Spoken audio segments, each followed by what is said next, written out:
Napakabilis lang ng pangyayari mga kawanabis. Parang wala pa yatang 10 segundo nabuksan agad yung motor ni Myla. Tinanggal yung takip, sumakay, sabay alis. So, anong pangalan mo ulit? Mayla po, Mirano. Myla Mirano. Si Myla ay nagtatrabaho sa Clean Fuel. Anong branch to? C5 Bagong Ilog po. C5 Bagong Ilog. Okay. Ano nangyari sa ano mo? Minsan nasabi ka sa akin kanina. Nanakaw po yung motor ko dito mismo sa station. Nakaparada ba? Saan ba nakapark yung time na yun? Doon lang mismo sa parkingan. Sa parkingan ng motor nyo. And then, paano mo nalaman na nawawala na yung motor mo? Pagkabalik ko galing CR, nawawala na. Tapos pinareview ko, may nangunga talaga. So, nag-CR ka lang, tapos pagbalik mo, wala na. Yung susi ba na iwan mo sa motor? Di ko lang siya nalak kasi sinisilong ko siya. Tiwala ka na walang... Kasi nandun lang sa harapan. Okay, so hindi nakalak. Yung CCTV footage na panood mo na. Opo. Paano nila napaandar yung motor? Nakita mo ba? Hindi sir eh. Pero napaandar nila yung motor. Under nila sir. Kasi kapag raider, madali lang yan eh. May ginagamit lang daw doon na tinutusok na tulis. Tinutusok na tools. Kaya yung iba, nag-upgrade sila ng special key para dun sa raider nila, tama? Pinapalitan ng Pinapalitan. Kasi kakaiba yung susi na yun eh, pag nag-upgrade ka eh.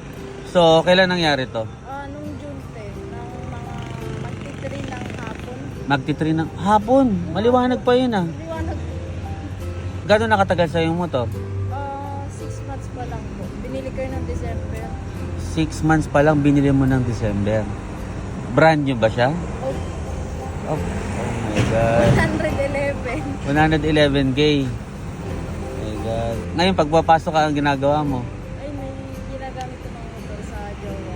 Yung sa jowa mo. Hirap. Ano ba yun? FI ba yun? FI? Carb lang. Carb. Pero latest model eh. No, 2024. Okay. So, ano ba itsura ng ano mo, ng motor mo? Puli-pula siya, red, black. Tapos, Okay. wala pang napalitan dun eh. Di pa yun Stock pa rin. Stock pa rin yun. Ano lang. Pina-flat seat ko lang. Okay. May kopya ka ng CCTV. Pero po. Send mo sa akin, tapos pakita natin dito sa video. Sige. Pero bagong lahat, anong gusto mong sabihin dun sa karnaper na tumira ng motor mo? Lumaban sila ng pata sa buhay. Magtrabaho ng maayos. Grabe, no? Baka may nakilala po sa nanguha ng motor ko. Papunta po siya dun sa market eh. Ay, sa papuntang Taguig. Baka may Okay. nakilala po. Paki-PM na lang po si sir. Oo, sige. Susunod, mag-iingat ah. And mas maganda kung kukuha ko ulit ng bagong motor, lagyan mo ng disc lock. Yun nga plano ko. Lock muna bago motor. Oo nga disc lock muna. O sige, sana makita pa yung motor mo at sana mahuli yung karnaper.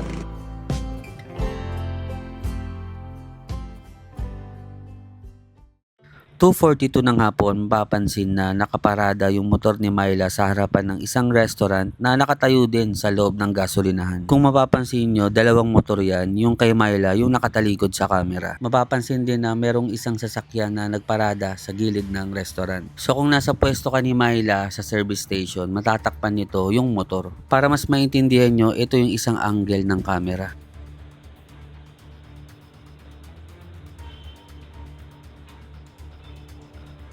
Pagkaparada ng kotse, siya naman yung dating nung riding in tandem na mapapansin nyo na nakapark or nagmamatsyag na dyan sa may upper left. Eto na sila guys, tingnan nyo ah. Ayan. So papunta na sila dun sa motor ni Myla. Yan, silang dalawa yan. Ito yung isang angle natin guys.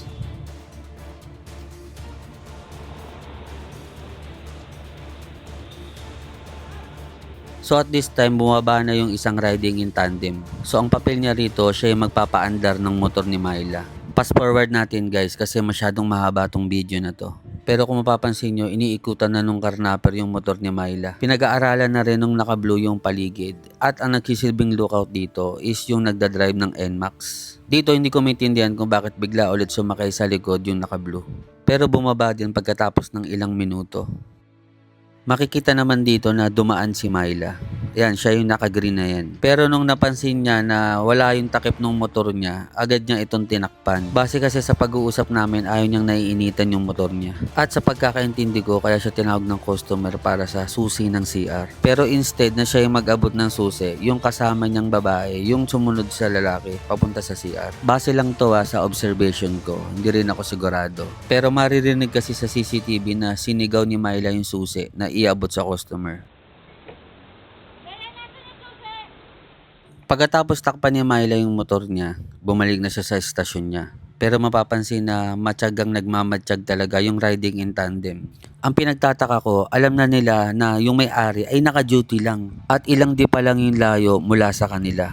Talagang malalakas yung loob ng mga to. Mga 3 minutong lumipas, mapapansin na yung karnaper ay umupo sa tabi ng motor ni Myla. At yung kasama nito na nakasakay sa NMAX, nag-iba ng pwesto ng parada. Ito ay para takpan yung gagawing pagdistrongka sa motor ni Myla. Ito yung kuha ng isang CCTV footage. Mapapansin din sa video na wala itong plaka. Kung meron man, sa tingin ko para siyang tinakpan. So alam ng mga taong to na merong nakapalibot ng mga CCTV sa area. Imagine guys, 3:00 to ng hapon at walang ulan pero natitiis nilang hindi tanggalin yung kanilang mga kapote at helmet. Dito ay mapapansin na sinisimulan ng buksan ng karnaper yung motor ni Myla. At yung kasama niya nakasakay lang sa NMAX, sinisilip lang siya sa side mirror. Tinitingnan din yung nasa harapan niya kung may makakakita sa kanila. Napakabilis lang ng pangyayari mga kawanabis. Parang wala pa yatang 10 segundo na buksan agad yung motor ni Myla. Tinanggal yung takip, sumakay, sabay alis. Ito naman yung isang anggulo ng camera. Mapapansin din dito na walang kamalay-malay yung staff ng gasolinahan. Ayon kay Myla, patungo ang mga karnaper sa direksyon papuntang Taguig. Kitang-kita pa sila dito na papatawid ng stoplight ng bagong ilog. Ayan no, so shout out sa mga karnaper, sa kumarnap ng motor ni Myla. Grabe kayo, jackpot no, naka-jackpot kayo gagi.